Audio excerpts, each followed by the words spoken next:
राजांच्या मावळ्यांमध्ये भीष्माचार्य म्हणून ज्यांना पाहावं आणि बघावं असे कान्होजी काका जेधे समोर येतात राजांच्या. आणि कान्होजी काका म्हणतात, राजा एकटाच निघालाय सोयर. राजांनी सांगितलं, काका काय म्हणताय, गंमत दाखवू का म्हणले. पत्र बघ अफजल खानानं पाठवले. असं पत्र अनेक वतनदारांना, सरदारांना, देशमुखांना अफजल खानाने पाठवलं होतं. त्या पत्रामध्ये कान्होजी जेधे राजांना सांगतायत, राजा बघ तरी पत्र काय लिहिलंय अफजल खानाने. अरे मला बोलवतोय त्याच्या सैन्यात. शिवबाराजे सांगतायत, कान्होजी काका अहो तुमच्याच ओळखीचे उतरावळीची जहागिरी ज्यांना मिळालीये असे खंडेराव खोपडे गेले की अफजल खानाकडे. राजा अरे एक खंड्या गेला म्हणून काही सगळं स्वराज्य गेलं का. काळजी करू नको, 6000 फौज घेऊन आलोय म्हणाले तुझ्यासोबत. जिथं म्हणशील तिथं मोहिमेत उभा राहतो. राजांच्या देवघरामध्ये गेले, तिथं पळी पंचपात्र ठेवलं होतं. तिथलं तुळशीचं एक पान घेतलं, उजव्या हातात तुळशीचं पत्र ठेवलं, पात्रातलं पाणी तुळशी पत्रावर सोडलं आणि पाणी राजांच्या पायावर पडलं. आणि राजांना कान्होजी काका जेधे सांगतात, राजा वतन आणि जहागीर वाहिली इथं या पायावर म्हणले. आता जगायचं तर यासाठीच आणि मरायचं सुद्धा यासाठीच म्हणाले. हे त्यागाचं राज्य होतं. फुटाणे टाकले आणि ते माकड धावत गेलं. त्या ढोलीमध्ये फुटाणे घेण्याकरता त्यांनी हात आत घातला आणि मूठ भरून फुटाणे माकडाने घेतले. आता मुठीचा आकारमान, हाताचा आकारमान वाढलं. जाताना हात सहज गेला आतमध्ये, येताना काही केले हात बाहेर यायला तयार नाही. गरज कशाची होती हो. मूठ सोडली असती, फुटाणे खाली पडले असते, हात बाहेर निघाला असता. मुठीचा आकारमान वाढल्यामुळे हे माकडाचं चाललंय बरं का. पण मूठ सोडायची नाही, फुटाणे सोडायचे नाही. तर राजाने एक युक्ती केली. त्या प्रधानाला सांगितलं, एक पेढ्यांचं ताट आण. शुद्ध खव्याचे पेढे छानपैकी समोर ठेवले माकडाच्या. आणि त्या माकड पेढ्यांकडे पण पाहतंय पण मूठ सोडायला तयार नाही. फुटाणे सुटले, पेढे मिळतील. हात सुटत नाही, सोडण्याची इच्छा होत नाही. तसं आमचं झालंय. संसार आम्हाला सुटत नाही असं नाही, आम्ही सोडायला तयार नाही. आपण अफजल खान वधाची कथा नेहमी ऐकता, पण आपल्याला ही गोष्ट बऱ्याचदा ज्ञात नसते की यावेळी जिजामाऊलींचा निरोप राजे घेत होते. त्यावेळी जिजामातोश्री सांगतात, राजा प्रसंग बाकाय, जीवावर उदार होऊन तुला लढावं लागेल शिवबा. आता तुमच्या पश्चात स्वराज्याची ही ठिणगी जी पडली आहे ना, ती प्रज्वलित होत राहिली पाहिजे. या मोहिमेमध्ये तुम्हाला दगाफटका होऊ शकतो राजे. हे कोण सांगते? आई सांगते. आणि राजे या मोहिमेमध्ये जर तुम्हाला काही दगाफटका झाला तर तुमच्या पश्चात स्वराज्य चाललं पाहिजे, याच्याकरता मृत्यूपत्र लिहा. जिजाऊ माऊली आपल्या पुत्राकडून मृत्यूपत्र करून घेते. काय कठोर मन असेल. एखाद्या शेताची राखण जर तुकोबरायांना करायची वेळ आली, ऊसाची राखण महाराजांनी करावी. त्या ऊसाच्या मालकांनी घरी जाताना एक ऊसाची मुळी महाराजांच्या खांद्यावर द्यावी. ती मुळी महाराजांनी घ्यावी आणि घरी यावं. घरी येत असताना काही लहान लहान मुलं महाराजांच्या मागे पुढे, काहींनी मागून घेतले, काहींनी मागून घेतले. संपली ना ऊस, मुळी संपली सगळी. अगदी 2-3 कांडकं शिल्लक राहिली ऊसाची. ते घेऊन तुकोबराय घरी आले आणि लेकरं आली धावत. लेकरांच्या हातामध्ये एक ऊसाचं कांडकं दिलं. आमच्या आईसाहेबांच्या हातात एक दिलं, पांडुरंगासमोर एक ठेवलं. आणि पांडुरंगासमोर तुकोबराई बसले की रामकृष्ण हरी भजन सुरू केलं. अवलम आल्या, आईसाहेब आल्या, जिजाई आईसाहेब. आणि वर्णन आहे चरित्रामध्ये, ते उसाचं दांडकं तुकोबरायांच्या पाठीत घातलं जिजाई आईसाहेबांनी. आणि मग तुकोबराय म्हणतात, आवले मला ठाऊक आहे ग, मला दिल्याशिवाय तू काही एकटीनं खायची नाही ऊस. हा प्रपंच होता तुकोबरायांचा. जय जय राम कृष्ण हरी राम. आता माझ्या भावा अंतराय नको देवा, आले भागाते करीतो तुझे नाम उच्चारितो. दृढ माझे मन येथे राखावे बांधून, आले भागाते करीतो तुझे नाम उच्चारितो. तुका म्हणे वाटे नको फुटो देऊ फाटे, आले भागाते करीतो तुझे नाम उच्चारितो. संतश्रेष्ठ जगद्गुरु तुकोबारायांचा 4 चरणांचा अत्यंत सुंदर असा बहुत जनांच्या पाठांतरातला आणि परिचयाचा असा हा अभंग आहे. वैराग्य राग रसिक संतश्रेष्ठ जगद्गुरु संतश्रेष्ठ श्री तुकोबाराय. भामचंद्राच्या डोंगरावर महाराजांनी भक्तीचा सुकाळ केला. भक्ती, ज्ञान आणि वैराग्य यांचं युती पर्व म्हणजे तुकोबारायांची गाथा आहे. ज्या गाथेने तुमचा माझा माथा सुधरेल म्हणून आमच्या प्रत्येकाच्या घरामध्ये तुकोबरायांची गाथा ज्ञानेश्वरी असावी, माऊलींची ज्ञानेश्वरी असावी, समर्थांचा दासबोध, नाथांचं भागवत. कारण हे ग्रंथ आम्हाला जीवनाची उत्तम दिशा देणार आहेत, जीवनातलं सगळं नैराश्य दूर करणारे आहेत. आणि याच गाथेतला तुकोबरायांचा अत्यंत सुंदर असा परमेश्वराकडे मागणी मागणारा हा अभंग आहे. भक्तीच्या परमोच्च शिखरावर तुकोबरा आहेत. साधकावस्था ते सिद्धावस्था. बघा, आज आम्ही भक्ती करतो नाही असं नाही, आम्ही भक्ती करतो की नाही. जो तो ज्याला त्याला पचेल रुचेल झेपेल अशी भक्ती करतोय. कुणी जपजाप्य करतं, कुणी तीर्थयात्रा करतंय, कुणी दानधर्म करतंय, कुणी उपास तापास कर्मकांड, जे काही ज्याला आवडेल तो ते करतो. पण भक्ती करा असा आग्रह संतांनी कधीच नाही केला. जी भक्ती कराल त्यामध्ये नेमकं काय असलं पाहिजे याचा आग्रह साधू संतांनी, आमच्या पूर्वसुरींनी, महापुरुषांनी कायम केला. त्यामुळे भक्तीला भावाची जोड द्यायला सांगितली आणि तो भाव हा भक्तीचा सौभाग्य तिलक ठरला. बघा, नुसती भक्ती असून अंतःकरणात उपयोग नाही, त्या भक्तीला भावाची जोड असावी, अंतःकरणामध्ये संवेदनशीलता असावी आणि भावपूर्ण श्रद्धापूर्ण अंतःकरणाने भगवंतांच्या चरणाशी जावं. तुकोबरायांची अशीच भक्ती होती. महाराजांना माहिती होतं की जन्माला येणारा प्रत्येक जीव हा अपूर्ण आहे. आज तुम्ही आम्ही सगळे अपूर्ण आहोत. या जगामध्ये सृष्टी तलावर पूर्ण जर कोणी म्हणावं तर फक्त ते परब्रह्म आहे. सुखस्वरूप असं जर कोणी म्हणावं तर ते फक्त परब्रह्म आहे. ब्रह्माचं स्वरूप लक्षणच आहे आनंद. सगळ्यात आनंदमय स्वरूप कोण असेल तर भगवंत आहे. म्हणून श्रीमद भागवतकारांनी पहिल्या मंगलाचरणाच्या श्लोकामध्ये त्याची व्याप्ती, त्याचं स्वरूप, त्याचा स्वभाव आणि त्याचं सामर्थ्य सांगितलं. सच्चिदानंद रूपाय विश्वोत्पत्त्यादि हेतवे तापत्रय विनाशाय श्रीकृष्णाय वयं नुमः. भगवंतांचं स्वरूप सांगितलं. देव कसा आहे? सच्चिदानंद रूपाय. सच्चिद आणि आनंद स्वरूप असलेला भगवंत आहे. सत म्हणजे सत्य स्वरूप आहे, चिद म्हणजे चैतन्य स्वरूप आहे आणि आनंद स्वरूप असलेला तो परमात्मा आहे. म्हणून सुखरूप ऐसा दुजा कोण नाही, माझ्या विठोबा सारिखा तो. पांडुरंगासारखं सुखरूप आनंद स्वरूप कुणीच नाही हे संतांना कळलं होतं. म्हणून सुखाचा शोध संतांचा थांबला जेव्हा पांडुरंग गवसला.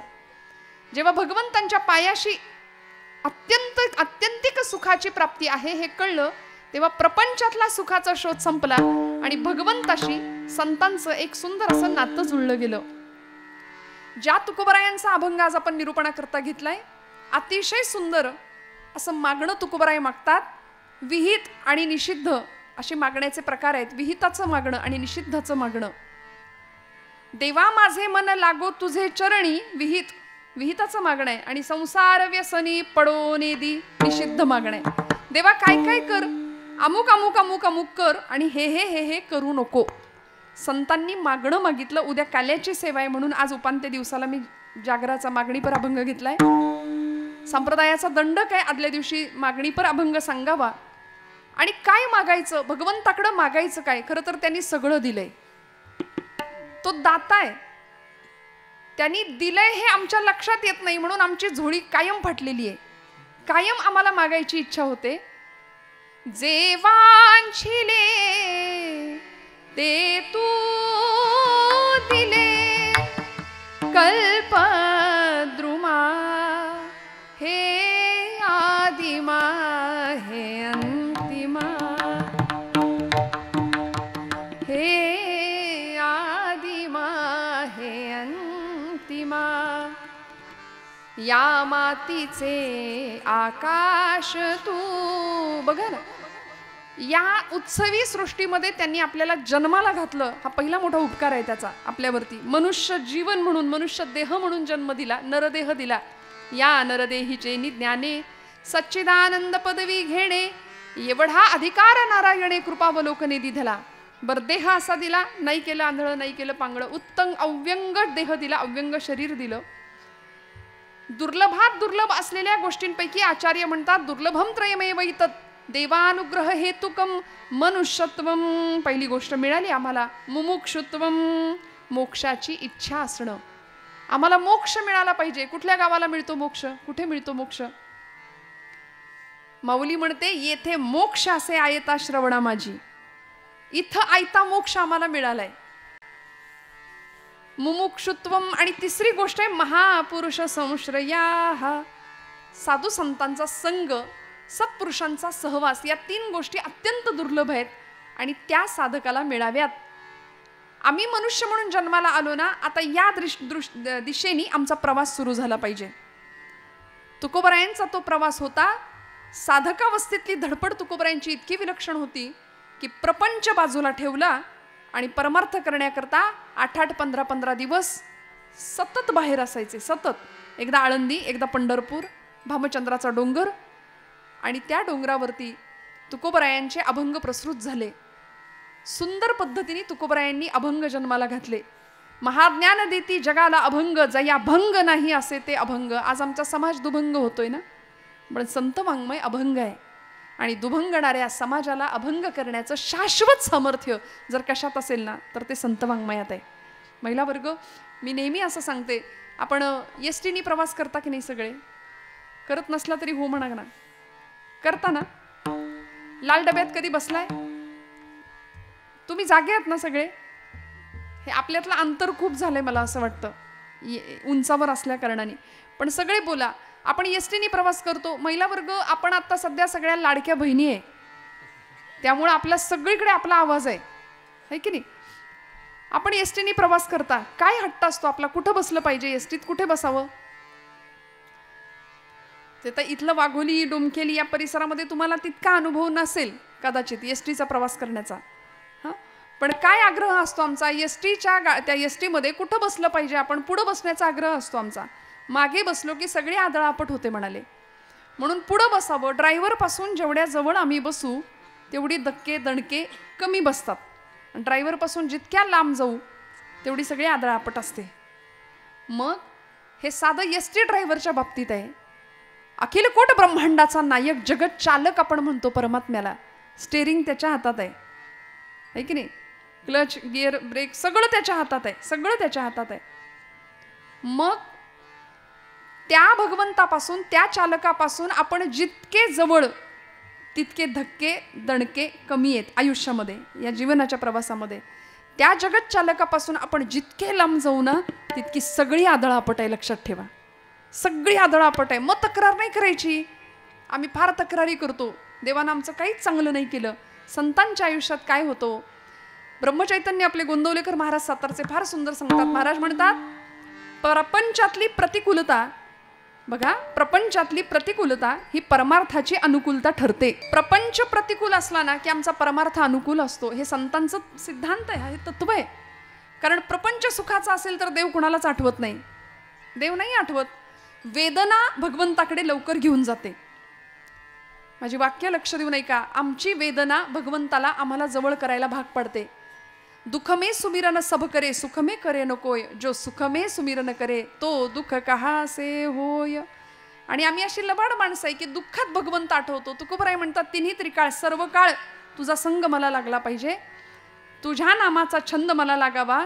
गोविंद गोविंद मना लागलिया छंद.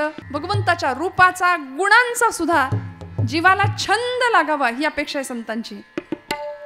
काही लोकांना छंद असतो, काही मंडळी छंदिष्ट असतात. विषय सोडून द्या, फार मी स्पष्टीकरण देत नाही. पण कुणाला काय आवडतं. आपण भगवंताच्या विषयीचा वर्णन करत असताना देवाला आपण आदी म्हणतो. आदी, अनादी. भगवंत कसा आहे? अनादी आहे. माझे गुरुजी म्हणायचे, देव अनादी आहे, आपण सगळे नादी आहे. कुठल्या ना कुठल्या नादात अडकलेलो आहोत. प्रपंचानी एवढं आम्ही, आणि मग तक्रार करतो, प्रपंचानी आम्हाला धरले, संसार सुटतच नाही. खरं सांगा, संसाराने आपल्याला धरलंय की आपण संसाराला धरलंय? संसार सुटत नाही असं आपण सहज बोलून जातो, पण वस्तुस्थिती हे की आपण संसारातनं बाजूला व्हायला तयार नाही. सुनबाई आली आहे घरात, पण तरी सुद्धा चहा साखर कुठं ठेवलाय याच्यातनं आमचं लक्षच बाहेर जात नाही. संसार आम्हाला सोडत नाही असं नाही, आम्ही संसाराला सोडत नाही. दृष्टांत सांगितला तुकोबरायांनी, प्रमाणाने सिद्ध केला. राजाने एक माकड पाळलं होतं आणि ते माकड घेऊन, प्रधानाला घेऊन राजा जंगलात गेला. त्या माकडाला दिसेल असं एका झाडाच्या ढोलीमध्ये एक मुठभर फुटाणे टाकले. कुणी? त्या प्रधानाला सांगितलं. ते फुटाणे टाकले आणि ते माकड धावत गेलं. त्या ढोलीमध्ये फुटाणे घेण्याकरता त्यांनी हात आत घातला आणि मूठ भरून फुटाणे माकडाने घेतले. आता मुठीचा आकारमान, हाताचा आकारमान वाढलं, जाताना हात सहज गेला आतमध्ये, येताना काही केले, हात बाहेर यायला तयार नाही. गरज कशाची होती हो? मूठ सोडण्याची गरज होती ना. मूठ सोडली असती, फुटाणे खाली पडले असते, हात बाहेर निघाला असता.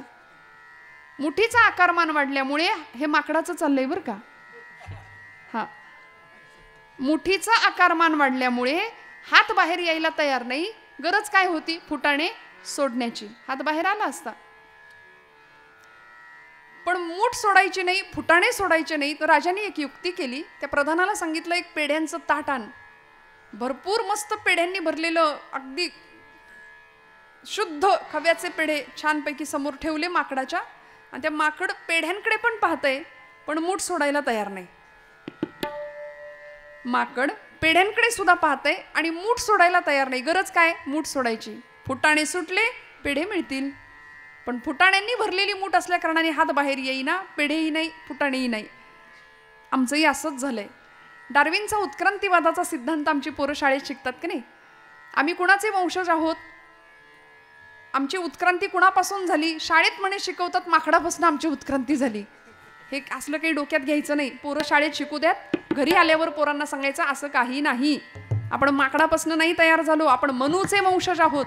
मनूचे म्हणून आपण मानव आहोत. हा, माकडासारखं वागतो आपण कधी कधी, हा विषय वेगळा आहे. म्हणून तर अशी उदाहरणं संतांना सुद्धा द्यावी लागली. माकडाने फुटाणे हातात घ्यावेत, हात सुटत नाही, सोडण्याची इच्छा होत नाही. तसं आमचं झालंय. संसार आम्हाला सुटत नाही असं नाही, आम्ही सोडायला तयार नाही. म्हणून कसं असावं? यथा कमलपत्राक्ष, संतांनी सांगितलं. कमळाचं पान जसं पाण्यात राहून कोरडं राहतं ना, तसं आम्हाला संसारात राहता येईल का हो? मग म्हणले, ताई तुम्ही कर्तृत्व शून्यता शिकवता का? काहीच करायचं नाही का?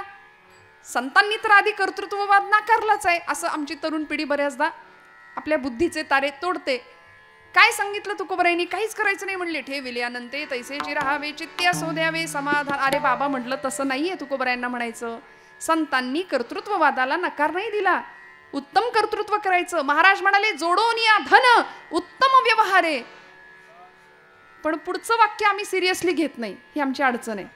महाराजांचा अभंग आहे, जोडोन या धन उत्तम व्यवहारे, आम्ही तेवढंच करतोय. पण पुढची ओळ आहे, उदास विचारे वेच करी. म्हणून बाबा आमट्यांना कधीतरी विचारावं श्रोते हो, जगातला सगळ्यात श्रीमंत माणूस कोण आहे? प्रचंड धन ज्याच्याकडे आहे तो श्रीमंत आहे का? ज्याच्याकडे प्रचंड श्रीमंती आहे तो श्रीमंत आहे का? बाबा आमटे म्हणाले, माझ्या जगातली किंवा माझ्या आयुष्यातली खरी श्रीमंती काय असेल? आज हजारो कुष्ठरोग्यांना नवीन जीवनदान दिलं, आनंदवनाची स्थापना केली. बाबा आमट्यांचं केवढं मोठं चरित्र आहे, आपण सगळे जाणता. पण बाबा आमट्यांचं यशस्वी जीवन काय असावं? त्यांना विचारावं, यशस्वी होणं म्हणजे नेमकं काय? श्रीमंत असणं म्हणजे नेमकं काय? बाबांनी सांगावं, माझ्या पुढच्या पिढ्यांमध्ये, पुढच्या 4 पिढ्यांमध्ये भावंडांमध्ये कधीच भांडण नाही होणार संपत्ती करता, बरं का. आज वितभर जमिनीच्या तुकड्या करता, बांधाच्या एवढ्याशा तुकड्या करता एकमेकांचे खून पाडणारे बंधू आपण समाजामध्ये पाहतोय. पण माझ्या पुढच्या पिढ्यांमध्ये संपत्तीच्या वाट्यासाठी, हिश्श्यासाठी माझी पिढी कधीच भांडण नाही करणार. भांडण झालं तर ते सेवा कुणाची कशी किती करायची याच्यावरून होईल म्हणाले. प्रचंड त्यागमयी जीवन. त्यामुळे जीवनाचा खरा आनंद गवसला, खरं सुख कशातही सापडलं. आणि संतांचंही तेच आहे. प्रपंच सोडा असं महाराजांनी आम्हाला सांगितलंच नाही. समर्थ म्हणाले, प्रपंच करावा नेटका, फाटकं तुटकं जगणं संतांनाही मान्य नाही. उत्तम नेटकच. दासबोधात ओवी आहे, प्रपंची असावे सुवर्ण, परमार्थी पंचीकरण. बघा सोनं कसं आहे आता, असावं की नाही प्रपंचात सुवर्ण? महिला वर्ग आपल्याला आवडतं सगळ्यांना. समर्थ म्हणतात, प्रपंची असावे सुवर्ण, पण परमार्थी पंचीकरण. सगळ्याचा मोह असावा, सगळं जोडावं. जोडून या धन उत्तम व्यवहारे. पण अशी उदास विचारे वेच करण्याची वृत्ती तुमच्या माझ्या मनामध्ये निर्माण व्हावी, ही संतांची अपेक्षा आहे. मग हे सगळं जीवन कधी आम्हाला कळतं किंवा हे सगळं कधी घडतं? तेव्हाच जेव्हा खऱ्या आनंदाची प्राप्ती होते. तुकोबरायांना त्या आनंदाची प्राप्ती झाली म्हणून तर प्रपंच ठेवला ना बाजूला, गेले भामचंद्राच्या डोंगरावरती. जन विजन झाले आम्हा विठ्ठल नामाप्रमाणे म्हणाले. जन आणि विजन सारखंच. वन पट्टण एक भाव, अवघा झाला एक. वन आणि पट्टण, जंगल आणि शहर एकच झालं आमच्यासाठी. आम्हाला फरक नाही पडला कशाचा. तुका म्हणे होय मनाशी संवाद, आपुलाची वाद आपणासी. तुका म्हणे होय मनाशी संवाद, आपुलाची वाद आपणासी. काय आनंद होता तुकोबरायांच्या जीवनामध्ये. अहो घरामध्ये 18 विश्व दारिद्र्य. कधीतरी आवला आईने विचारावं आईसाहेबांनी, धनी तुम्ही रोज पांडुरंगाचं पाय पकडण्यासाठी जातायसा, पण माझ्या संसाराची धुळधाण झाली त्याच्याकडे वाईस बघा की. महाराज म्हणायचे आवले चिंता करू नको, ज्यानं चोच दिलीये तो चारा देणार आहे. एखाद्या शेताची राखण करण्याचं काम तुकोबरायांना मिळावं, पण ते काम करताना सुद्धा महाराज म्हणायचे सदा माझे डोळे जडो तुझी मूर्ती, सदा माझे डोळे जडो तुझी मूर्ती, सदा माझे डोळे जडो तुझी मूर्ती, सदा माझे डोळे जडो तुझी मूर्ती.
तुझे नाम. एकच ध्यास लागला की त्याच्या वाचून आता जीवन चैन नाही पडत, कशातच करमत नव्हतं ना. म्हणून एखाद्या शेताची राखण जर तुकोबरायांना करायची वेळ आली, ऊसाची राखण महाराजांनी करावी. त्या ऊसाच्या मालकांनी घरी जाताना एक ऊसाची मुळी महाराजांच्या खांद्यावर द्यावी. ती मुळी महाराजांनी घ्यावी आणि घरी यावं. घरी येत असताना काही लहान लहान लहान लहान मुलं महाराजांच्या मागे पुढे, काहींनी मागून घेतले, काहींनी मागून घेतले. संपली ना ऊस, मुळी संपली सगळी. अगदी 2-3 कांडकं शिल्लक राहिली ऊसाची. ते घेऊन तुकोबराय घरी आले आणि लेकरं आली धावत. लेकरांच्या हातामध्ये एक ऊसाचं कांडकं दिलं, आमच्या आईसाहेबांच्या हातात एक दिलं, पांडुरंगासमोर एक ठेवलं. आणि पांडुरंगासमोर तुकोबराय बसले की रामकृष्ण हरी भजन सुरू केलं. अवलम आल्या, आईसाहेब आल्या, जिजाई आईसाहेब, आणि वर्णन आहे चरित्रामध्ये, ते ऊसाचं दांडकं तुकोबरायांच्या पाठीत घातलं जिजाई आईसाहेबांनी. आणि मग तुकोबराय म्हणतात, आवले आवले मला ठाऊक आहे ग, मला दिल्याशिवाय तू काही एकटीनं खायची नाही ऊस. हा प्रपंच होता तुकोबरायांचा. कुठेच कसलीच तक्रार नाही केली. तुका शेठ होते एकेकाळचे. तुका राम नाम घेता कापे यम. हा दरारा होता व्यक्तित्वाचा, चरित्राचा. जीवन वैराग्याचे मूर्तिमंत पुतळे तुकोबरायांना आपण म्हणतो. आपण कायम वैतागलेले असतो. वैराग्य कधी येणार आयुष्यात? आपण कायम वैताग, कायम विकारांनी ग्रस्त असलेलं आमचं जीवन. तुकोबराय एका विलक्षण भावावस्थेत जातात आणि तुकोबराय पांडुरंगाशी नातं जोडतात. भगवंता, हा अपूर्ण असलेला जीव पूर्णत्वाच्या दिशेने प्रवास करतोय, तू पूर्ण आहेस. वैदिक गणित सांगतं, ओम पूर्णमिदः पूर्णमिदं पूर्णात् पूर्णमुदच्यते पूर्णस्य पूर्णमादाय पूर्णमेवावशिष्यते. तू पूर्ण आहेस, ब्रह्म पूर्ण आहे. आणि मग आम्हालाही त्या ब्रह्माची अनुभूती घेता यावी, आम्हालाही तो ब्रह्मरस चाकता यावा, याकरता आता सिद्धावस्थेच्या दिशेने आमचा प्रवास सुरू आहे. देवा, आता तुझ्यात आणि माझ्यात अंतर नाही पडता कामा. अभंगाचं प्रथम चरण. आता माझा भावा, आता माझा भावा, आता माझा भावा, आता माझा भावा, आता माझा भावा, आता माझा भावा, आता माझा भावा, आता माझा भावा, आता माझा भावा, आता माझा भावा, आता माझा भावा, माझा भावा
माझ्या भावा.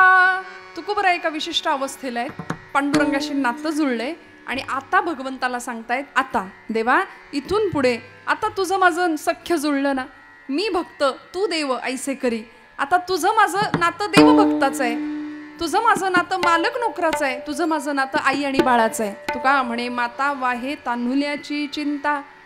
त्यामुळे आईच्या ठिकाणी भगवंताला पाहिलं, आता तुझ्यात आणि माझ्यात अंतर देऊ नकोस, कारण आता माझ्या भावा अंतराय नको देवा. ज्या भावावस्थेला तुकोबराई गेलेत त्यांना माहितीये की भावाशिवाय भगवंताची प्राप्ती होऊ शकत नाही. काष्ठेन विद्यते देवो न पाषाणे न मृण्मये भावो हि विद्यते देवो तस्मात् भावो हि कारणम. म्हणून मी मगाशी एक विधान केलं की भाव हा भक्तीचा सौभाग्य तिलक आहे. एखादी सौभाग्यवती स्त्री आहे, सगळे अलंकार परिधान केलेत पण कपाळाला कुंकू नाही लावलं, तसं ते जसं दिसेल ना तसं भक्तीमध्ये भाव जर नसेल ना तर त्याला काहीच उपयोग नाही, अर्थ नाही. देव भावाचा भुकेलाय, थोर प्रेमाचा भुकेला हाची दुष्काळ तयाला. आणि देवाला सुद्धा तेच हवंय जे जनाबाईंनी दिलं होतं, जे नामदेव महाराजांनी दिलं होतं. रडायचे नामदेव महाराज पांडुरंगासाठी, जनाबाई आईसाहेब रडायच्या, पांडुरंगा सख्या येणारे म्हणायच्या. आणि भगवंत एका पायावर यायचा सुद्धा. जनी जाय पाणियासी मागे धावे ऋषिकेशी, जनी जाय पाणियासी. जनाबाईंनी पाण्याला जावं, भगवंतांनी मागे मागे धावं. मने सहित वाचा काया अवघे दिले पंढरीराया. सगळं भगवंताला देऊन टाकलं होतं आणि भाव भगवंताच्या पायाशी स्थिर केला होता, चरणांशी, की आता तुझ्याशिवाय आम्हाला दुसरं काहीही नाही. अन्याश्रयाणाम त्याग हा इति अनन्यता. हा अनन्य शब्दाचा अर्थ शास्त्रकार सांगतात, इतर कुठल्याही आश्रयाचा त्याग आणि एकच आश्रय प्रभुचरणांचा. इतका दृढ भाव भगवंताच्या चरणी दृढ व्हावा की आपुला तो एक देव करुणी घ्यावा, तेणे विण जीवा सुख नोहे. भगवंत एक बस, त्याच्याशिवाय दुसरं काही नाही. निष्ठावंत भाव भक्तांचा स्वधर्म निर्धार हे वर्म चुको नये. वाटेल ते झालं तरी चालेल. तुका म्हणे प्राण करा देवासी अर्पण. जीवनातल्या सगळ्या क्रिया तिथंच येऊन थांबतात. आणि भगवंत सुद्धा भगवद्गीतेमध्ये म्हणालेत, यत्करोषि यदश्नासी यज्जुहोसी ददासी यत् तपस्यसी कौंतेय तत्कुरुष्व मदर्पणम. तू जे जे कर्म करशील ना ते सगळं मला अर्पण कर, असं देव भगवद्गीतेत सांगतायत बरं का. आम्ही माणसं अशी लबाड आहे. चला म्हणाले, देव सांगतोय कुठलंही कर्म करा, मला अर्पण करा, माझ्या ठिकाणी येऊन पोहोचा. एखाद्या चोराने चोरी करताना जर असं म्हटलं, स्वामी म्हणाले भिवू नकोस, मी तुझ्या पाठीशी आहे, असं कर्म चालणार नाही. माऊलींना सत्कर्माची अपेक्षा आहे. त्यामुळे तया सत्कर्मी रती वाढो भूता परस्परे पडो मैत्र जीवांचे. जे जे कर्म करू. बरीच मंडळी समाजातली संध्याकाळ झाली की सरकार मान्य होतात. असं कर्म देवाला अर्पण करून चालणार आहे का? नाही हो, नाही चालणार. तुम्ही जे सत्कर्म कराल ते भगवंताच्या चरणी अर्पण करा. बोले न ते होवो तुझे स्तवन. काय करायचं? वाचेनी नाम घेऊ भगवंताच्या विषयीच. बोलू ऐसे बोले जेणे बोले विठ्ठल डोले. डोळ्यांनी पाहायचंय भगवंतालाच पाहायचंय. आता भगवंत सोडून लोकांना काय पाहावं असं वाटतं हा ज्यांचा त्यांचा प्रश्न आहे. पण तरी सुद्धा काय बघायचं असेल? डोळे तुम्ही घ्या रे सुख पहा विठोबाचे मुख. अहो प्रत्येक इंद्रियाला काम दिलं आणि माऊलींनी तर क्रांतिकारक प्रतिज्ञा केली ज्ञानेश्वरीमध्ये.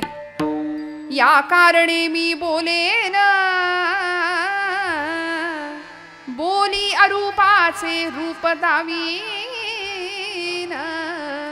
अतिंद्रिय परिभोगवीन इंद्रिया करवी. या कारणे मी बोलेन. माऊली प्रतिज्ञा घेतात. माऊलींचा खरं तर हा स्वभाव नाही. आईचा मायेचा स्वभाव आहे ज्ञानोबरायांचा.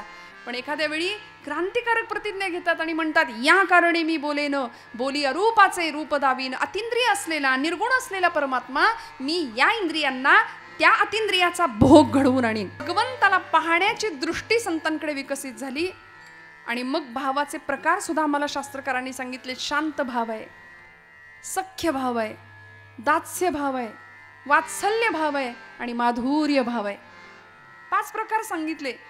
अनेक प्रकारांनी भगवंताला बांधता येतं या भावामध्ये. शास्त्रकारांनी सुभाषित सांगितलं व्याधस्याचरणं ध्रुवस्य च वयो विद्या गजेंद्रस्य का जातिर्विदुरस्य यादवपतेर उग्रस्य किं पौरुषम. कुब्जायाः कमनीय रूपमधिकं किं तत्सुदाम्नो धनं. भक्त्या तुष्यति केवलं न च गुणैर्भक्ती प्रिय श्रीपतिः. अन्य कुठल्याही गुणांनी भगवंत प्रसन्न होत नाही. महाराजांना माहिती आहे देवा भावाच्या बळावर तू माझ्या जवळ आलास ना, आता माझ्यात आणि तुझ्यात अंतर पडू देऊ नकोस. कशामुळे देव प्रसन्न झाला? व्याधस्याचरणं. आचरण बघून देव प्रसन्न होतो असं म्हणावं तर व्याधाचा आचार काय होता? पण देवानी कृपा केली. व्याधस्याचरणं ध्रुवस्य च वयो. वय बघून देव कृपा करतो असं म्हणावं तर ध्रुव बाळाचं वय किती होतं श्रोते हो? लहान लेकरू होतं ते. नारदांची कृपा झाली, आईचा आशीर्वाद मिळाला, जंगलात गेला आणि तपश्चर्या करून भगवंताला प्राप्त करून घेतलं. अढळपद प्राप्त झालं. व्याधस्याचरणं ध्रुवस्य च वयो विद्या गजेंद्रस्य का. गजेंद्र भागवतात कथा आहे गजेंद्र मोक्षाची. पशुकुळात जन्माला आलेला तो गजेंद्र पशु योनीमध्ये असताना सुद्धा भगवंताला प्राप्त केलं. काय विद्या होती त्याच्याजवळ? काही नाही, पण भगवंत कृपाशीर्वाद मिळाले भगवंतांचे. का जातिर्विदुरस्य यादवपतेर उग्रस्य किं पौरुषम. विदुराचं जात बघून देव कृपा करतो असं म्हणावं तर विदुर आमचे दासीपुत्र होते. भगवंतांनी कृपा केली. ज्यावेळी शिष्टाई करता हस्तिनापूरला देव आले होते ना, त्यावेळी भगवंत दुर्योधनांनी त्यांना बोलावणं पाठवलं होतं, निमंत्रण पाठवलं होतं. आणि पूर्व काळापासूनची ही पद्धत आहे की म्हणाले याला जेवायला घालूया चांगलं चमचमीत आणि आपल्या बाजूला वळतं करून घेऊया. हे म्हणून तर आदल्या रात्री मतं बदलतात की नाही? मग हे पूर्वीपासून आहे. इतिहासाची हिस्ट्री रिपीट होत राहते. भगवंतांना आपल्या बाजूला वळतं करून घेऊया, त्याला बोलवूया, त्याला जेवायला घालूया, हा दुर्योधनाचा डाव होता. पण भगवंत म्हणाले अन्न कुणाच्या घरचं खावं हे सुद्धा भगवंत आम्हाला शिकवतात. अन्नात जायते बुद्धीही म्हटलंय. कुणाच्या घरचं अन्न सेवन करावं, कुठलं अन्न सेवन करावं? दुर्योधनाच्या घरचं मी नाही सेवन करणार म्हणाले. विदुर काकांकडे पाहिलं आणि विदुरांना वाटत होतं की देव माझ्या घरी येईल का. भाव होता मनातला, अत्यंतिक शुद्ध भाव होता विदुरजींचा. विदुरजी घरी गेले, भगवंत दारात उभे राहिले आणि कडी वाजवली. काका काका मी आलोय म्हणाले, मला जेवायला वाडा भूक लागलीये. बघा श्रोते हो, आमचं वर्तन असं असावं, आमचं वागणं असं असावं की एक दिवस देवानी येऊन आमची सुद्धा कडी वाजवावी की दार उघडा मी आलोय म्हणून. विदुरजींच्या दारात भगवंत उभे आहेत आणि भगवंत अशांच्याच दारात येतो. द्वारकेचा राणा पांडवा घरी भगवंताच्या चरणाशी. याचं कारण देव दारात गेला, विदुर काकांच्या घरी आला, जेवायला वाडा म्हणाले. विदुरजींचं अन्न सेवन करावं, पूर्णत्व प्राप्त करून दिलं जीवनाला. काजातिर्विदुरस्य यादवपतेर उग्रस्य किं पौरुषम. उग्रसेन यादवाचं पौरुष काय होतं, काय पराक्रम होता? उग्रसेन यादवांना कैदेमध्ये टाकून कंसानी त्यांचा मुकुट स्वतःच्या डोक्यावर घेतला आणि राज्यकारभार करत होता, अनन्वित अत्याचार करत होता लोकांवरती. पण भगवंतांनी, उग्रसेन यादवांनी भगवंतांचं स्मरण केल्यामुळे त्यांचा उद्धार केला. कंसाला मारलं. आणि खरंय, कंस मारावाच लागतो, कंस सोडवावाच लागतो, तेव्हा गणित सुटतं. आता हे मराठी मीडियमच्या पोरांना कळेल, इंग्लिश मीडियमच्या मुलांना कळेल की नाही मला माहिती नाही. आमचे गुरुजी लहानपणी सांगायचे, गणित सुटायचं असेल तर कंस सोडवावा लागतो, मग गणित आपोआप सुटतं. कृष्ण परमात्म्याने आधी कंसाला सोडवलं, पुढची गणितं आपोआप सुटत गेली. कंसाला आपल्या मुष्टी युद्धाच्या मुष्टीने प्रहार केला. त्रैलोक्याचा भार होऊन भगवंत कंसावरती कोसळले आणि कंसाला मारलं. आणि मग राज्यपद पुन्हा उग्रसेनांनाच दिलं. स्वतः बसले असते तरी कुणी काही म्हटलं नसतं, पण त्याचं वर्णन आहे, त्याचा स्वभाव आहे, तू तो उदारांचा राणा, द्यायला येतं भगवंताला. तो बसू शकला असता. अहो, जरासंधाला मारलं, मग त्याचं अख्खं साम्राज्य भगवंतांनी स्वतःच्या ताब्यात घेऊ शकला असता, पण नाही, जरासंधाच्या पोराला देऊन टाकलं. स्वतः नामानिराळे राहिले, आयुष्यभर हसत राहिले आणि हसवत राहिले. भगवंतांच्या जर चरित्राचा आपण बारकाईने अभ्यास केला ना तर आपल्याला कळतं देवाकडं किती दुःख होतं, प्रचंड दुःख होतं. जन्माला आल्यापासून शेवटपर्यंत, पूर्ण अवतार समाप्त करेपर्यंत भगवंत अत्यंत दुःखी होते वेळोवेळी, पण तरी सुद्धा हसत राहिले. सगळं स्वीकारलं, सगळी नाती भगवंतांनी उत्तम निभावली आहेत, उत्तम. उग्रस्य किं पौरुषम कुब्जायाः कमनीय रूपमधिकं किंतत् सुदाम्नो धनम. काय बघितलं भक्ताचं? कुब्जेचं रूप काय होतं? रूप बघून देव प्रसन्न होतो, कृपा करतो असं म्हणावं तर 3 ठिकाणी वक्र असलेली कुब्जा. भगवंत मथुरेमध्ये ज्यावेळी पहिल्यांदा पाऊल ठेवलं त्यावेळी कुब्जेने भगवंतांना पाहिलं. कुब्जा ही कंसाची ब्युटिशियन होती बरं का, असं म्हटलं की आता पटकन कळेल तुम्हाला. म्हणजे तिच्या हातामध्ये तो गंध लेपन करण्याकरता ती कंसाला जायची. आणि ब्युटिशियन किंवा आता ज्यांचं पार्लर आहे की नाही त्या महिलांना कळेल मी काय म्हणते. त्यांना एक सेन्स असतो की कुठला हेअरकट चांगला दिसेल, या ड्रेसवर कसा मेकअप चांगला दिसेल, नाही का. तसं तिचा तो सेन्स होता.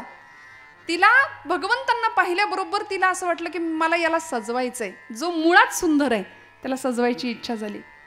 किती सुंदर होता हो देव, किती सुंदर होता. नाथबाबांनी वर्णन केलं, कृष्ण मूर्ती होय गे कळो आली सोय गे, कृष्ण मूर्ती होय गे कळो आली सोय गे, कृष्ण मूर्ती सोय गे कळो आली सोय गे, कृष्ण मूर्ती सोय गे कळो आली सोय गे. प्राणाचाही प्राणू पाहता, प्राणाचाही प्राणू पाहता, सुख सांगो काय गे, तुळशी माळ गळा गे, कस्तुरीचा टिळा गे, तुळशी माळ गळा गे, कस्तुरीचा टिळा गे, तुळशी माळ गळा गे, कस्तुरीचा टिळा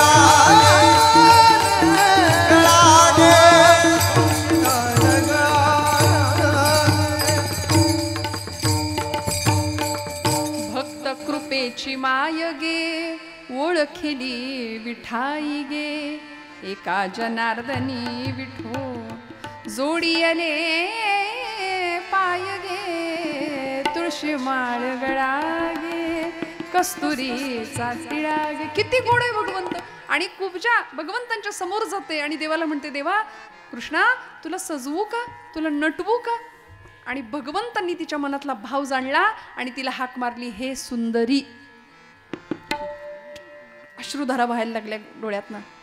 अरे देवा, सगळी मथुरा मला मी कुरूप आहे म्हणून कुब्जा म्हणते आणि तुला मी सुंदर दिसले. भगवंतांचं वाक्य आहे, ऐका. भगवंत सांगतात, आपली भारतीय संस्कृती, आपलं अध्यात्म हे बाह्य सौंदर्याला नाही, आत्म्याच्या सौंदर्याला महत्त्व देतं. आम्ही आंतरिक सौंदर्यवान आहोत का याचा ज्याचा त्यांनी विचार करायचा. आमच्या हृदयामध्ये खरंच विकार भरलेत का. ते 6 भाडेकरू आम्ही ठेवलेत प्रत्येकाने. 6 भाडेकरू आहेत, 6 विकार आहेत. हे भाडेकरू हाकलले पाहिजेत, तेव्हा हृदय स्वच्छ होईल, निर्मळ होईल.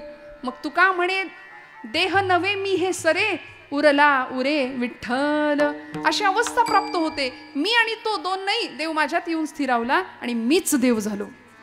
ही अनुभूती तुकोबराय घेतायत. म्हणून तर आता म्हणतात देवा आता अंतर देऊ नकोस, आता माझ्या भावा अंतराय नको देवा. सुदामजींचं उदाहरण दिलं या श्लोकामध्ये. शेवटी सुदाम्यांचा सुद्धा भावच पाहिला भगवंतांनी, आणि एका मित्राने दुसऱ्या मित्राला देताना मी दिलंय हे सांगायचं सुद्धा नसतं हे सुद्धा सांगितलं. देवानी सांगितलं नाही मी तुझ्यासाठी काय केलंय. सुदाम्यांनी सुद्धा सांगितलं नाही सुदामजींनी की माझ्याकडं काही नाही देवा, दरिद्रावस्था आहे, नाही सांगितलं.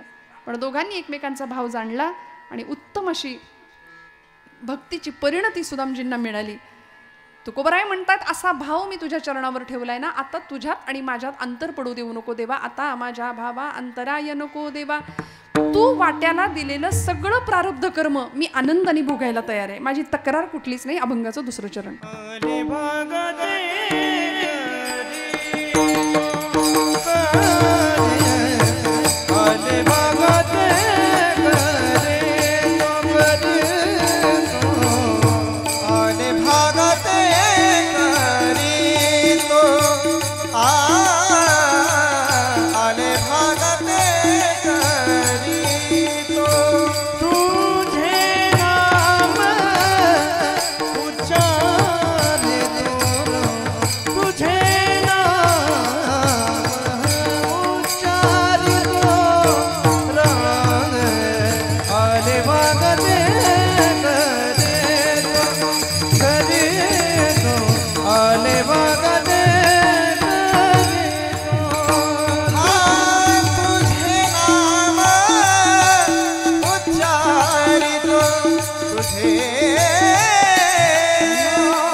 आले भागा ते करीतो तुझे नाम उच्चारितो. भाग प्रारब्ध माझ्या भाग्यात जे असेल ते मी स्वीकारलं देवा. जे तू मला दिलंस त्याविषयी तक्रार नाही केली.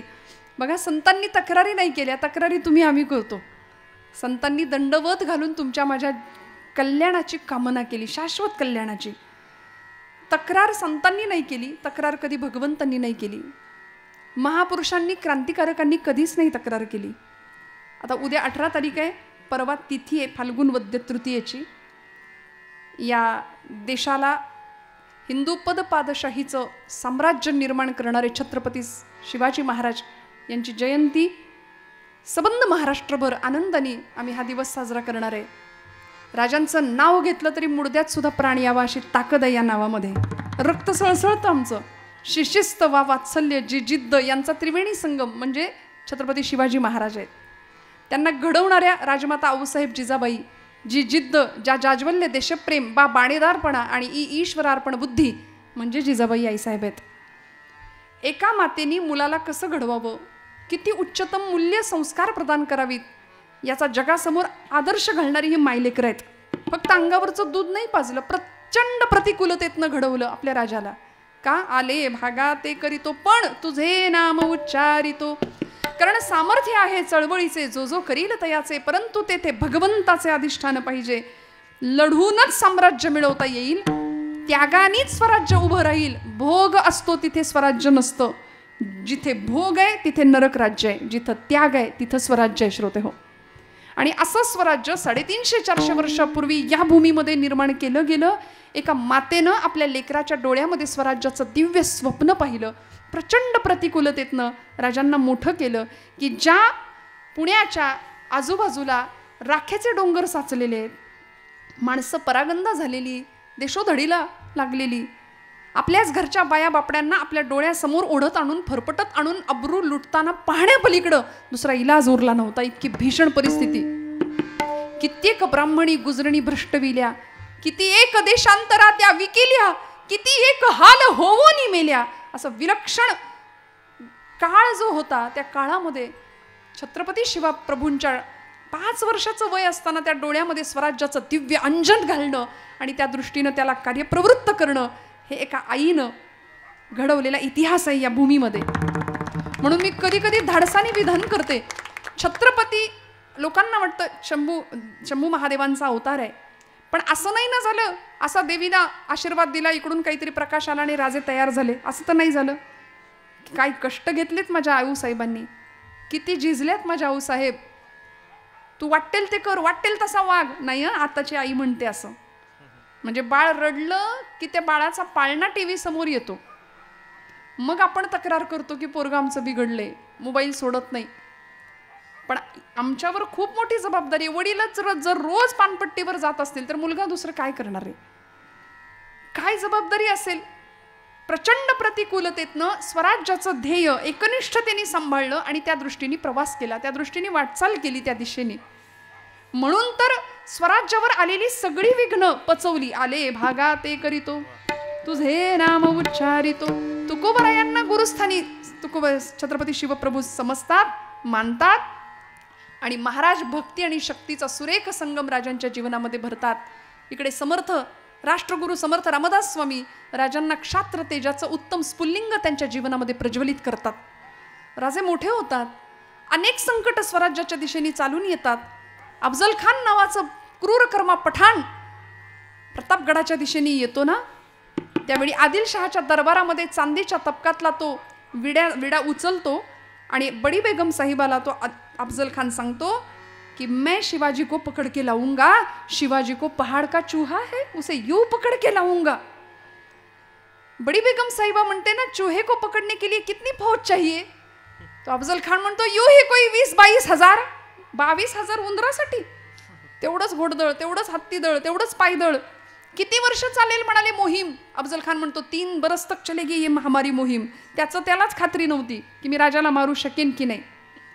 पण ज्यावेळी अफजल खान नावाचा क्रूरकर्मा पठाण महाराष्ट्राच्या दिशेने येतो आणि हिंदूंच्या भावना दुखवण्याकरता तुळजाभवानीला हात घालतो, कारण ही भवानी राजाला ताकद देते ना, मग हिला फोडली पाहिजे म्हणून आपल्याच लोकांना सांगून देवीच्या गंडकी शिळेची मूर्ती आणायला लावतो. घाण घातला जगदंबेवरती, खाडकन मूर्ती आपटली, ठिकऱ्या झाल्या आमच्या आई जगदंबेच्या मूर्तीच्या. जाती घेऊन माणसं बोलवली होती, भरडली माती, रांगोळी केली आणि प्रांगणात पसरली. आणि अफजल खान म्हणतो, मैंने परमात्मा की मिट्टी बनाई है कोई मई का लाल जो मिट्टी से परमात्मा को फिर से पैदा कर सके. आता छत्रपती शिवप्रभू विचार करतात, काही नाही मला जमतच नाही, आता मी जातो. असं जर राजे म्हणले असते तर तो आत्मघात ठरला असता. पण राजांना कृष्ण नीती माहिती होती. प्रचंड संयमाने निर्णय घेतले. जगदंबेवर घण घातला हे कळालं, किती यातना झाल्या असतील. सगळं सहन केलं. आले भागा ते करीतो. पण आई वचन दिलं तुळजाभवानीला, तुझ्या अपमानाचं उसनं फेडल्याशिवाय जाणार नाही. पंढरपूरच्या पांडुरंगाचं उसनं फेडल्याशिवाय इथून जाणार नाही, हे वचन द्यावं. आणि तो अपमान, ते उसनं फेडण्याकरता संयम राखला. अफजल खानाला स्वराज्याच्या टप्प्यामध्ये प्रतापगडाच्या पायथ्याशी आणलं. पण अफजल खानाच्या मोहिमेवर जाताना काय भाग्य आहे श्रोते हो, ऐका. आपण अफजल खान वधाची कथा नेहमी ऐकता, पण आपल्याला ही गोष्ट बऱ्याचदा ज्ञात नसते की यावेळी जिजामाऊलींचा निरोप राजे घेत होते. त्यावेळी जिजामातोश्री सांगतात, राजा प्रसंग बाकाय, जीवावर उदार होऊन तुला लढावं लागेल शिवबा. आता तुमच्या पश्चात स्वराज्याची ही ठिणगी जी पडली आहे ना, ती प्रज्वलित होत राहिली पाहिजे. आता इथे स्वराज्य आकाराला येण्यापासून वंचित होता कामा नये. तुमच्या पश्चात सुद्धा स्वराज्याचं काम टिकलं पाहिजे, वाढलं पाहिजे चंद्राच्या कलेप्रमाणे. या मोहिमेमध्ये तुम्हाला दगाफटका होऊ शकतो राजे. हे कोण सांगते? आई सांगते. आणि राजे, या मोहिमेमध्ये जर तुम्हाला काही दगाफटका झाला तर तुमच्या पश्चात स्वराज्य चाललं पाहिजे, याच्याकरता मृत्यूपत्र लिहा. जिजाऊ माऊली आपल्या पुत्राकडून मृत्यूपत्र करून घेते. काय कठोर मन असेल आमचं असतं, आमच्या लेकाचा काही त्रास नाही. उठ म्हणलं की उठतो, बस म्हणलं की बसतो, अगदी वडिलांच्या वळणावर गेलाय. म्हणजे आम्हाला जे मिळालं नाही ते सगळं लेकरांना मिळावं इतकी आमची अपेक्षा असते ना. त्यामुळं मग नाही हा शब्द ऐकायची सवय नाही राहत आमच्या लेकरांना. सगळं मिळतं, मागायच्या आधी मिळतं, दिलेल्याची किंमत राहत नाही. 16व्या वर्षी तोच मुलगा आपल्या आईबापाला विचारतो, तुम्ही आमच्यासाठी काय केलं, काय केलं आमच्यासाठी. आणि मग त्यावेळी खाडकन डोळे उघडतात, अरे रे कितीही करा. म्हणून ब्रह्मचैतन्य महाराज आमचे म्हणतात, तुम्ही प्रपंचासाठी कितीही करा, कुणीच केलं कुणी म्हणणार नाही, पण माझ्या देवासाठी थोडंसं करा, देव लक्षात ठेवतो, देव लक्षात ठेवतो. छत्रपती शिवप्रभूंनी जगदंबेच्या अपमानाचं उसनं घ्यायचं निर्णय ठरला. इकडे जिजाऊ मातोश्रींनी मृत्यूपत्राची तयारी केली. राजे मृत्यूपत्रावर सही करा, मृत्यूपत्र लिहा. राजे निघाले, सईबाईंचा निरोप घेतला, माझ्या शंभू बाळाला सांभाळ म्हणून सांगितलं. आणि जात असताना आता बाहेर पडणार मोहिमेकरता जी काही थोडीशी फौज फाटा होता तो घेऊन राजे निघालेत. राजांचं बुद्धी चातुर्य आणि राजांची विवेक बुद्धी दोन्हीही पणाला कस लागला होता बुद्धी चातुर्याचा. वाघनकं तयार ठेवली होती जहरी विष लावून. आपल्या सगळ्यांना हा इतिहास माहिती, मी नव्याने नाही सांगत आहे. पण कशाला म्हणतात त्याग, कशाला म्हणतात वाट्याला आलेलं स्वीकारणं. राजे बाहेर पडतात आणि 60-70चा एक अत्यंत वृद्ध असा इसम, म्हणजे राजांच्या मावळ्यांमध्ये भीष्माचार्य म्हणून ज्यांना पाहावं आणि बघावं असे कान्होजी काका जेधे समोर येतात राजांच्या. आणि कान्होजी काका म्हणतात, राजा एकटाच निघालाय सोयर. राजांनी सांगितलं, काका काय म्हणताय, गंमत दाखवू का म्हणले. पत्र बघ अफजल खानानं पाठवले. असं पत्र अनेक वतनदारांना, सरदारांना, देशमुखांना अफजल खानाने पाठवलं होतं. त्या पत्रामध्ये कान्होजी जेधे राजांना सांगतायत, राजा बघ तरी पत्र काय लिहिलंय अफजल खानाने. अरे मला बोलावतोय त्याच्या सैन्यात, राजा मला बोलावतोय अफजल खान आपल्या सैन्यात. अफजल खानाने पाठवलेल्या पत्राचा मजकूर होता, कान्होजी जेधे आपण जुने जाणते बुजुर्ग आहात, स्वराज्याचे पाईक आहात, पण आता तुम्ही ज्याला राजा मानता अशा शिवछत्रपती प्रभूंची चारी मुंड्याची अशी अवस्था होणार आहे या पराभवामध्ये, या युद्धामध्ये. त्यावेळी आता सावध व्हा, आदिलशाहीची चाकरी करा, तुमचं इमान आदिलशाहीच्या पायाशी राखा, आणि हे जर न कराल तर समोर येणाऱ्या परिणामाला तयार राहा. राजा लेखाचा दम देतोय र मला, म्हणले दम देतोय मला, काय करू राजा.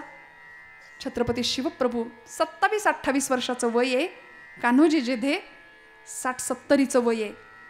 भीष्माचार्यांसारखे कान्होजी मिशीला पेळ देत राजाला सांगतायत, राजा काय केलं पाहिजे सांग ना.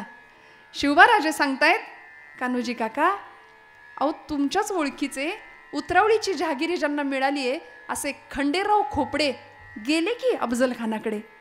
खंडोजी खोपडे फितूर झाले, अफजल खानाने त्यांना बोलावलं, त्याच्या सैन्यामध्ये ते गेले. तुम्हीही असंच करा, कारण माझं जहाज आता बुडणार आहे अशी सबंध भारतवर्षाला खात्री आहे. या युद्धामध्ये माझं काही निभाव लागू शकत नाही अशी सगळ्यांना खात्री आहे. मग बुडणाऱ्या जहाजामध्ये आपलं बोचकं कोण आणून ठेवेल, कोण आणून ठेवेल. छत्रपती शिवप्रभूंनी सांगावं, काका अहो माझ्या बुडणाऱ्या जहाजामध्ये स्वतःचं राजा, अरे एक खंड्या गेला म्हणून काही सगळं स्वराज्य गेलं का. काळजी करू नको, 6000 फौज घेऊन आलोय म्हणाले तुझ्यासोबत. जिथं म्हणशील तिथं मोहिमेत उभा राहतो, जिथं म्हणशील तिथं मोहिमेत उभा राहतो. शिवबाराजे 28 वर्षाचं वय आहे, समजून सांगतायत, काका तुमचं वतन जाईल, तुमची जहागिरी जाईल, माझ्या नादी लागू नका. ही काट्यावरची वाट आहे, ही विस्तवावरचा मार्ग आहे, माझ्या नादी लागू नका. ऐका, अफजल खानाच्या सैन्यात जायचं असेल तर खुशाल जा. कान्होजी काका तावातावानी आतमध्ये गेले, राजांच्या देवघरामध्ये गेले. तिथं पळी पंचपात्र ठेवलं होतं, तिथलं भांडं उचललं, तुळशीचं एक पान घेतलं, उजव्या हातात तुळशीचं पत्र ठेवलं, पात्रातलं पाणी तुळशी पत्रावर सोडलं आणि पाणी राजांच्या पायावर पडलं. आणि राजांना कान्होजी काका जेधे सांगतात, राजा वतन आणि जहागीर वाहिली इथं या पायावर म्हणले. आता जगायचं तर यासाठीच आणि मरायचं सुद्धा यासाठीच म्हणाले. दोघांनी कडकडून मिठी मारली, एकमेकांना कडकडून मिठी मारली. हे त्यागाचं राज्य होतं. वाटेल त्या परिस्थितीला सामोरं जाण्याची तयारी आहे. तुका म्हणे, प्राण करा देवासे अर्पण, देह जाऊ अथवा राहू पांडुरंगी दृढ भाऊ. अरे देहाची पर्वा करतो कोण राजा, सगळा त्याग सहन केला, पण तुझे नाम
भागा ते करीतो तुझे नाम उच्चारितो. वाट्याला येईल ते सगळं दुःख सहन करण्याची तयारी आहे, पण देवा तुझे गुण, तुझं रूप आणि तुझं ध्यान याच्याशी आम्ही एकनिष्ठ राहू. अनेक संतांची उदाहरणं आपल्या सगळ्यांना माहिती आहेत. ज्या प्रभूंच्या चरित्राबद्दल आपण चर्चा करतो, असं आत्मानं मानुषम मन्ये रामम दशरथात्मज, ही रामांची चरित्राची ओळख स्वतः प्रभू सांगतात. आत्मानं मानुषम मन्ये रामम दशरथात्मज, मी रामाचा दशरथाचा आत्मज आहे, मी मुलगा आहे, त्यामुळे मनुष्यत्वाच्या सगळ्या मर्यादा मला लागू पडतात.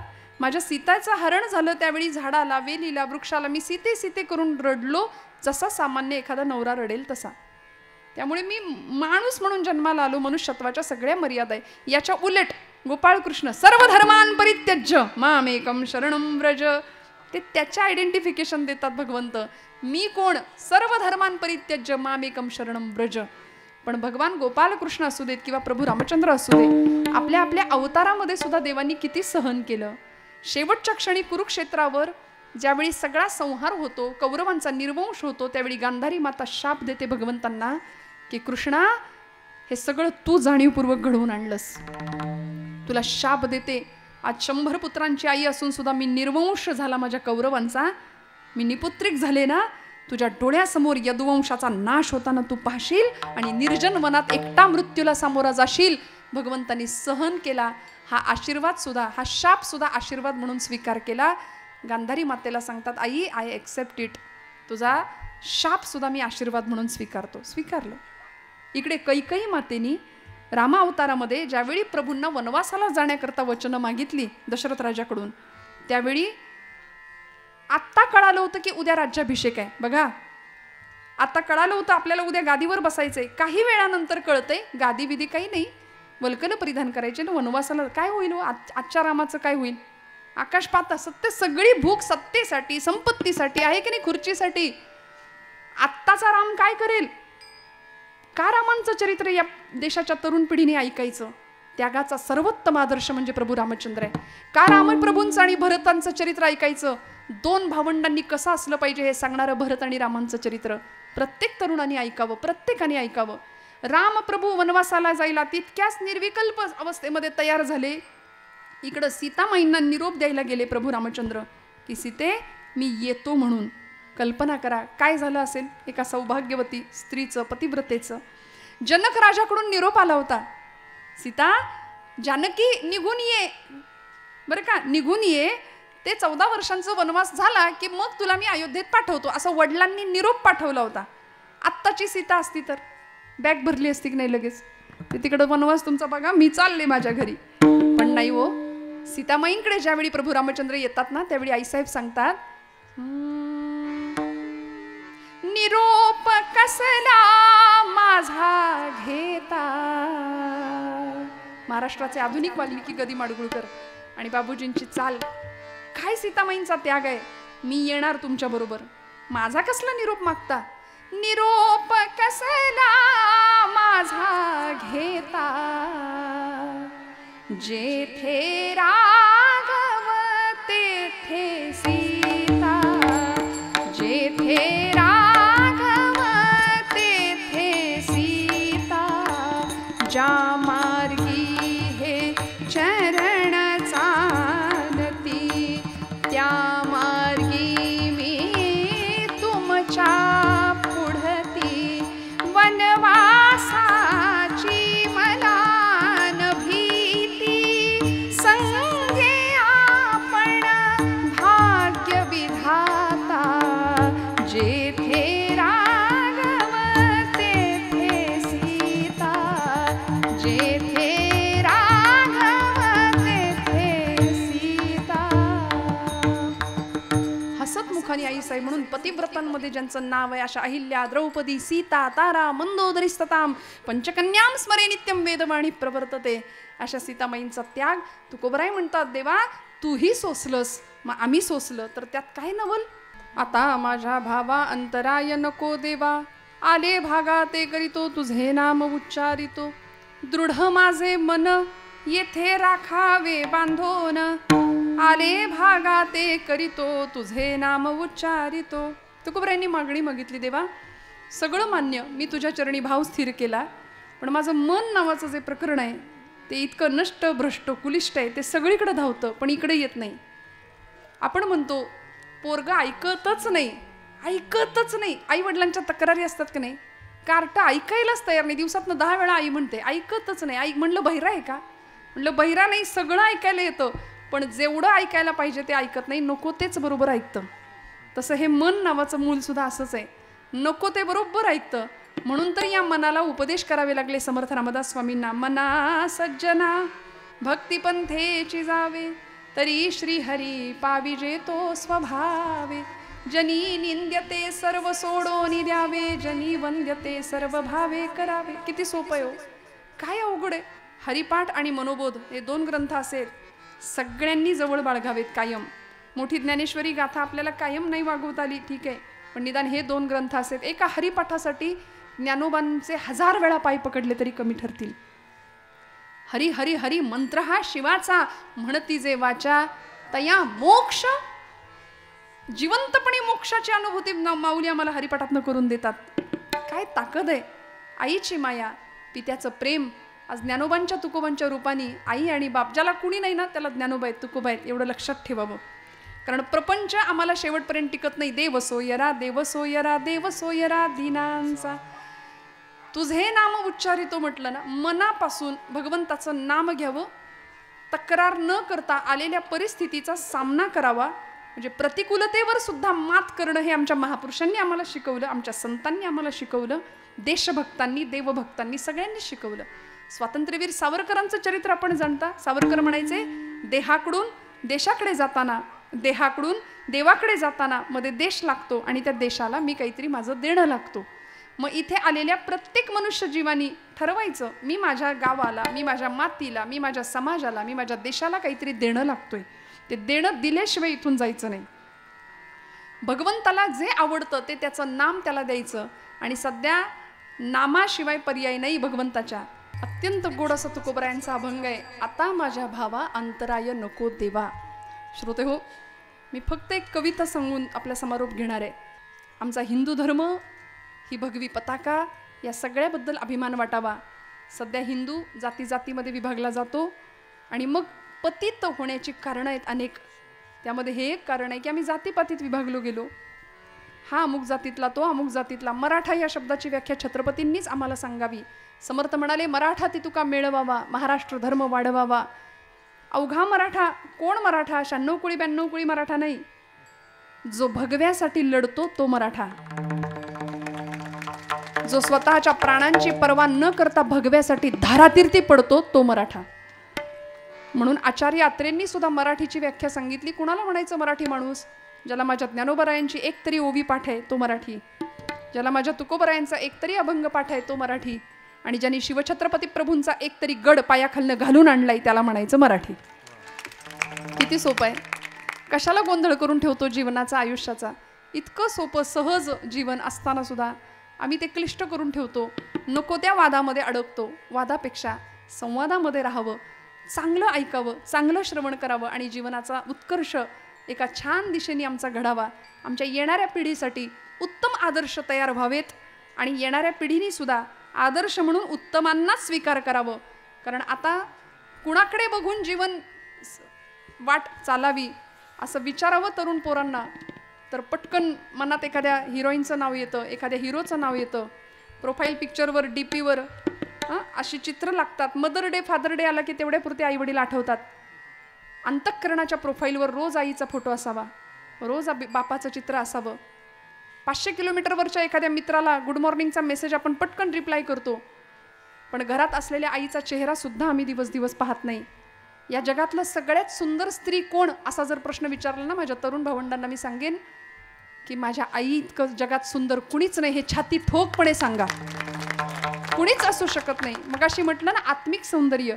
आई 4 पुस्तकं कमी शिकलेली असेल पण ती अडाणी कधीच नसते, कारण अनुभवांचं अख्खं विद्यापीठ तिच्या रूपाने आपल्या घरात वावरत असतं.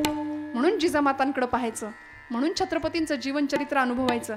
आणि खरं सांगू का, ज्यांना आम्ही आपलं म्हणतो, प्रपंच करायचा नाही का, उत्तम करायचा. आपली कर्तव्य पार पाडायची नाहीत का, उत्तम पाडायची. पण जीवनाचा अत्यंत कटू असलेलं एक सत्य एका कवितेच्या माध्यमातून सांगून मी आपला समारोप घेणार आहे. खूप गोड कविता आहे. कन्या स्नुषान रूपाची प्रत्यक्ष राम भार्या, पिचली क्षणाक्षणाला कारुण्य रूपी सीता. बघा, कितीही मोठा राजा असू दे, रंक असू दे, भाग्य कुणालाही चुकत नाही. जे प्रारब्धात आहे ते भोगावं लागतं. कन्या स्नुषान रूपांची प्रत्यक्ष राम भार्या, पिचली क्षणाक्षणाला कारुण्य रूपी सीता. कामी तिच्यान आले सामर्थ्य राघवांचे, प्रत्यक्ष वेळ येता कोणी नसे कुणाचे. प्रत्यक्ष वेळ येता कोणी नसे कुणाचे. ऐका बरं. त्यागुनी सूर्यपुत्रा कुंती पुन्हा कुमारी, कर्णास अनुज माता सारेच जन्म वैरी.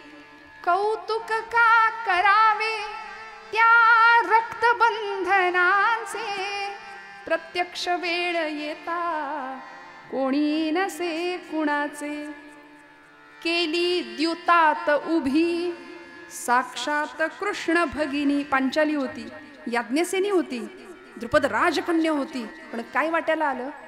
केली द्युतात उभी साक्षात कृष्ण भगिनी. सम्राट पांडवांची रानावनात राणी. पती पाच देव बंधू तरी भोग हे तियेचे, प्रत्यक्ष वेळ येता कोणी नसे कुणाचे. बरं का.